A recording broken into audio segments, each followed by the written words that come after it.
What's up, Thrashers, and welcome back once again to the Thrash Maniac 99 YouTube channel, and I am back with yet another album review, and today I am talking about the latest offering from Antropomorphia, Devoid of Light. This also came out on May 16th, this time on Testimony Records. And this is the band's 6th studio full-length overall, and their first one in 6 years, double sixes there. But this is my first time ever checking this band out, so for those who don't know, this is a Dutch death metal band, and I would say that's accurate. However, this album, I would argue you could say this is a blackened death metal album, and I'll touch more on that when I talk about the album, but yeah, I was curious to check this one out, considering going on to the archives to get some information about them, and actually they formed back in 1990, but have had lineup shifts and long hiatuses, and this is their first one in 6 years. So, but the other big reason I wanted to check this out is because in the production credits, this album was mastered by the one and only Dan Swano, and anytime I see Dan Swano's name on anything, I'm bound to check it out to see how he handled production stuff. And, well, first things first, I'm going to say as far as production goes, this is a pretty good production. It's still gritty sounding, and it's more natural, especially the drum sound, more particularly the snare. Like, this might be one of the best snare sounds I have heard in quite some time. There's a nice big thwack every single time that snare is hit, whether it's for like a doom beat, a thrash beat, blasting, what have you.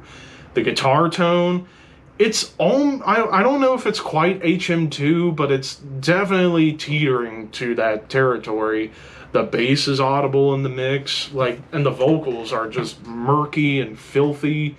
But let's talk about the music itself. Now, a good chunk of this album kind of goes for a few tropes, like double time stompers, lots of tremolo riffs, whether they be on the blackened side or the death metal side, and also good amount of dissonance. However, I would say most of the dissonance that you get on this album are inspired more by bands like Immolation and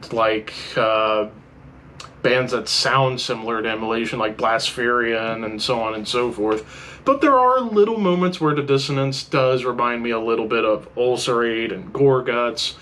But for the most part, musically, the best way I could describe this album is almost like if Bolt Thrower and Behemoth met and had a friend that really loved dissonance in their music. It's because of all the different aspects. But as far as like individual moments on all these songs, the opening track, The Withering Stench of Hope, starts off with a nasty tremolo melody, and right off the rip you get a good sense of that production. And then, of course, it goes into like double time. Like, there's double time on a good chunk of this album, more particularly, I would say, on this track, the title track, and Cancerous Bane. Like, those songs in particular definitely go for that, like, Bolt Thrower double time stomp, but they change it up with all these like blackened accents on some of the riffs and the tremolos that show up. But you do get a little bit of that Behemoth element on this album, especially whenever it does get into blackened death metal territory, like in Withering Stench of Hope. You get like Behemoth atonal riffs that show up, and even the opening of Funeral Throne, you get like a Behemoth tremolo on top of a really cool triplet chug, and then the song itself kind of gears a little bit towards a thrashier sound, but it's definitely a more sinister vibe, but more melodic towards the end. Whereas when we get into like more of the dissonant moments, like the opening melodies on the title track definitely carry a lot of those dissonant melodies. However, I would say it's definitely more leaning towards Immolation in this case. And then you even get more of like the dissonant groove and atmosphere of an Ulcerate on the track in Withering Rapture, or not Withering, Writhing Rapture. But but yeah, like that part, I was like, did I suddenly switch over to Everything is Fire by Ulcerate, like a moment off of that album? Because whenever the Ulcerate elements show up here, it's more like early Ulcerate, like Everything is Fire, Destroyers of All, maybe even a little bit of the first album, but more so the dissonance is more Immolation for the most part. And then Cancerous Bane, the way it starts off with blasts and blackened tremolos, like, this was probably the most black metal lenient song, even though you still get plenty of death metal on here, like plenty of low tremolos and the double time rhythms, but the tremolos definitely feel more like black metal rather than blackened death. Like, I get nods to bands like Dissection on this track with how tastefully done these tremolo melodies came out to being. Then we get into, like, you know, drum intros on the songs Ash Drapes the Earth and In the Shade of the Devil's Horns. Like, Ash Shades the Earth, that drum intro is just bonkers before it leads into a really cool lumbering groove. And then In the Shade of the Devil's Horns, it's mostly a drum groove that gets things going, with tremolos gradually coming in along and along. But then we go back to a song like Unending Hunt, where we get back to a more sinister vibe.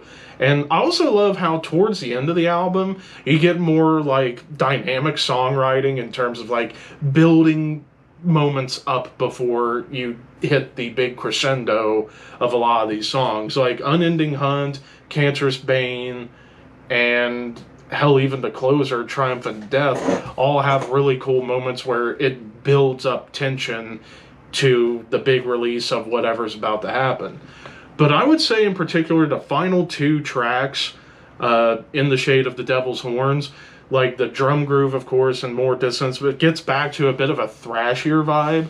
But the second half of this song is really what stood out. The dissonant melody that pops up here kind of more or less reminds me of Mastodon. Like, it has a bit of, like, that sludgy, proggy kind of feeling.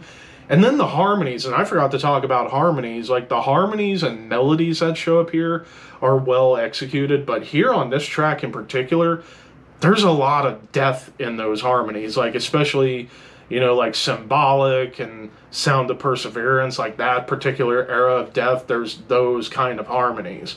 And then the closer, Triumphant Death, mostly doomy, like mostly a death doom song, but with murky atmosphere and those dissonant melodies, chunky riffs, and even some faint tremolos and then proper tremolos coming along. Though the only weird thing about this track was the odd breathing moments with the vocals. And I forgot to talk about the lead work. Lead work on this album varies from dive bombs to shred to harmonies, all the whole 9 yards. As far as any complaints I could maybe have about this album, there's maybe a couple of gears this goes for, and you would have thought they'd go for like 3 or 4 gears, but they only stick to mainly 2, but they play those gears very well, so that's just a minor gripe. And then, of course, the weird breathing on the closer, not sure what that was all about. But aside from that, I thought this was a great album. I give this a 4 out of 5.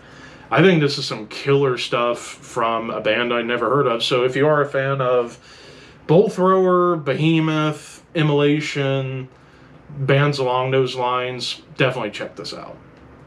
But of course, this is just my opinion. What did you guys think? Let me know in the comments below, and don't forget to like, comment, share, subscribe, all that fun stuff. But until next time, keep your horns high and your dreams wet.